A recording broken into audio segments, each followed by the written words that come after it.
sou Ana Regina Pinheiro, nasci em São Paulo, né? Sou paulistana e sou formada em História. Aliás, eu estudei o tempo todo, né? Minha formação toda na escola pública. Sou formada em História pela PUC, São Paulo, tenho mestrado na PUC e doutorado pela Unicamp. E atualmente moro em Campinas. Quando a gente está falando do arquivo, a gente está falando de fonte de pesquisa, então documentação, que foi produzida, né, nesse caso específico, pela escola e foi produzido no cotidiano da escola. Então, tem documentos administrativos, você tem documentos do trabalho, que diz respeito ao trabalho pedagógico, né, você tem documentos que foram produzidos pela escola, mas também que foram recebidos pela escola e que vão mostrando a relação da escola com a cidade, da escola com a administração pública, né, dessa escola, inclusive com outros setores sociais que a gente nem imaginava que essa relação pudesse existir de maneira tão forte, né, instituições públicas e privadas, né, que vai mostrando a influência da escola, dessa escola centenária, na elaboração de políticas públicas, né? Mais peculiarmente paulista, mas não só, né? Então a gente vai vendo a importância dessa escola nesse sentido. E também ele pode ser visto como um objeto de pesquisa, né? Vamos dizer assim, falar dele como objeto também é importante. E aí, o arquivo, né, como objeto, então a gente pensaria como ele está organizado, né? Como é que ele foi tratado.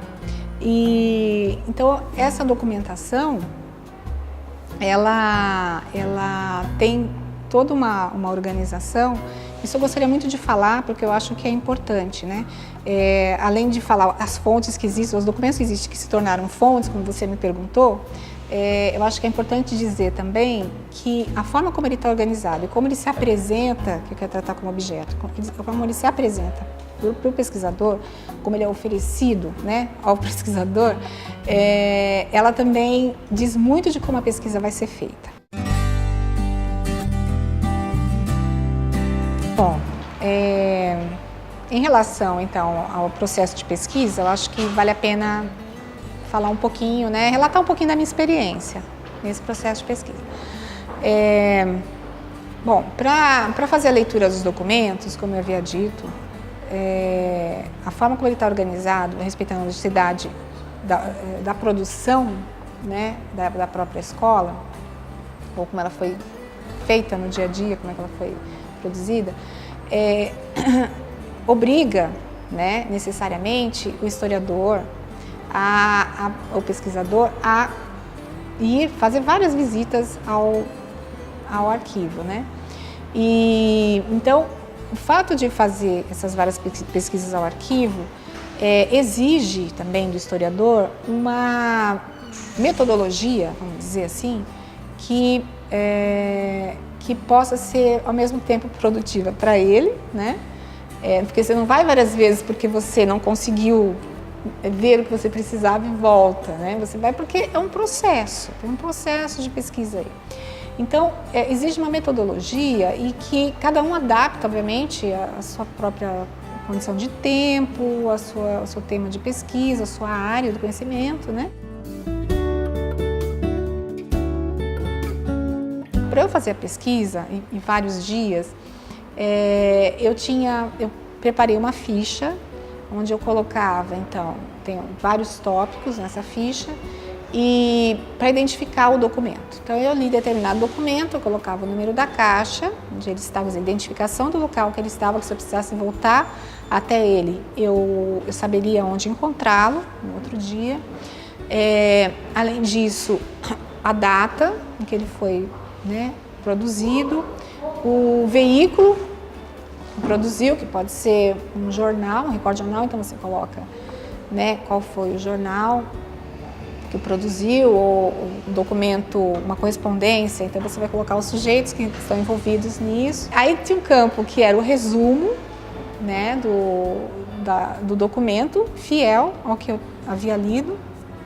E por último, posso estar esquecendo algum detalhe, obviamente, mas por último, um campo que eu deixava para descrever. Então, aliás, descrever não, a descrição estava no resumo, para interpretar o documento. Então, esse campo que eu deixava para interpretar o documento é onde eu colocava as minhas impressões. Todas as articulações que eu podia fazer, né, em relação ao documento que eu estava lendo, eu registrava nesse campo. E eu achei que facilitou muito o trabalho da escrita, porque quando você vai para a escrita, o trabalho está todo escrito já nesse campo da interpretação, da forma como você, né, como aquele documento foi importante, então, para você compreender melhor o desenvolvimento dos objetos de pesquisa, né? Então, acho que eu queria registrar isso, para que as pessoas entendam que esse trabalho é feito com método, né? Tem uma metodologia de trabalho.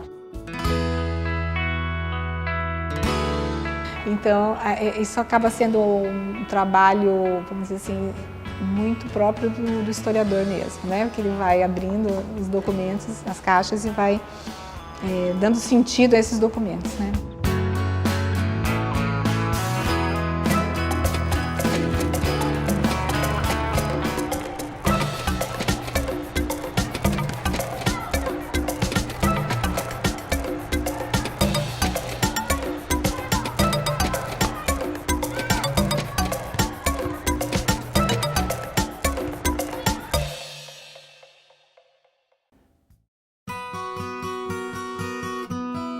Eu sou Ana Regina Pinheiro, nasci em São Paulo, né? Sou paulistana e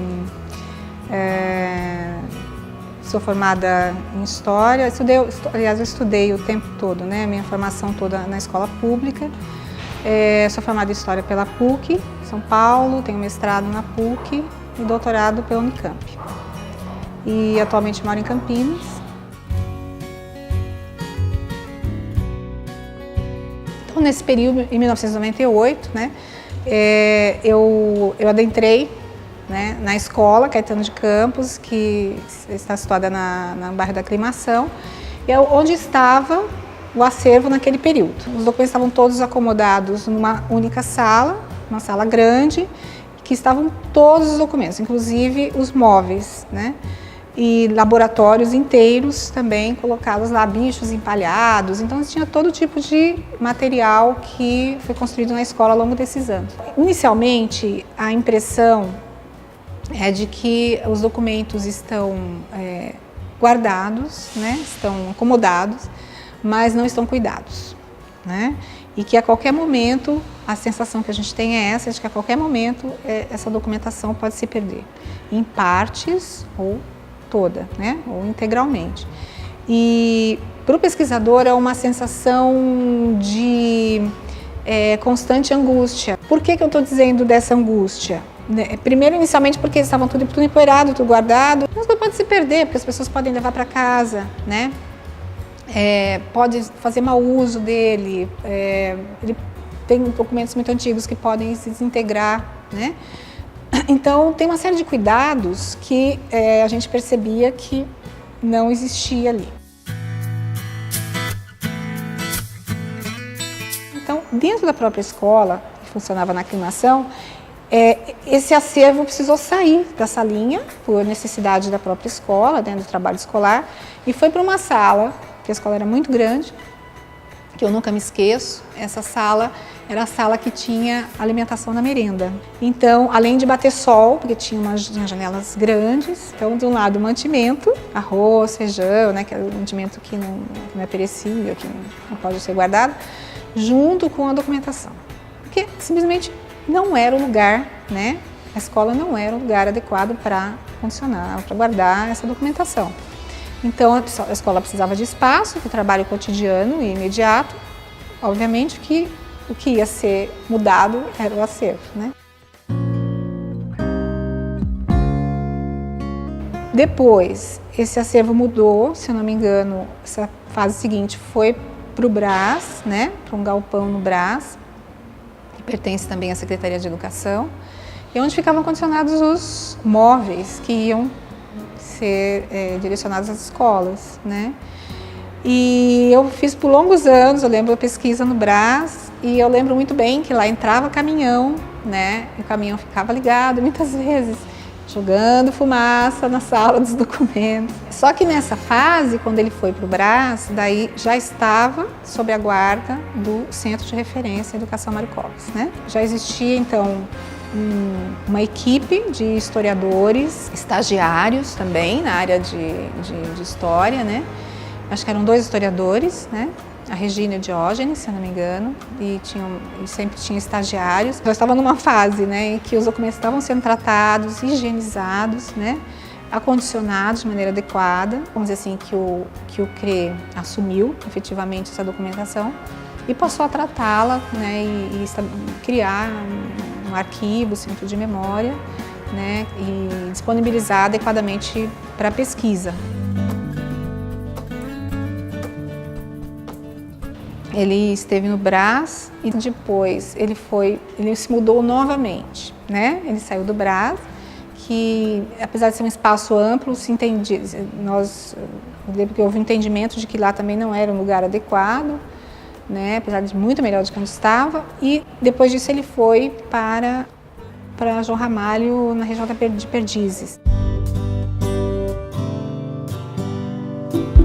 A forma como esse acervo passou a ser organizado, né, pela equipe de historiadores do CRE, ela então favorecia, vamos dizer assim, uma forma de pesquisa que é super importante para a gente estabelecer as hipóteses de trabalho, né, e testando essas hipóteses, porque em primeiro lugar, eu acho que a documentação, né, é importante, a gente ter acesso a essa documentação.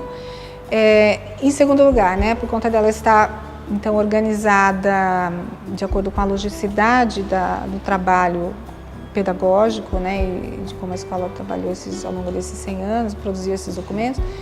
Então, a necessidade de problematizar o contexto em que esses documentos estão, né, foram produzidos, como eles estão organizados, a gente vai tendo acesso maior a isso. E a teoria, o diálogo constante com a teoria. Então, acho que esses 3 pontos, né, eles foram muito favorecidos, vamos dizer assim, pela forma como esse acervo estava organizado. Passou a ser organizado a partir, então, do momento em que uma equipe de profissionais organizou, né, e fez todo o tratamento da documentação. E criou, obviamente, formas de consulta. A gente acaba virando um militante da área, não só um pesquisador, como um militante da área de preservação da documentação histórico-escolar.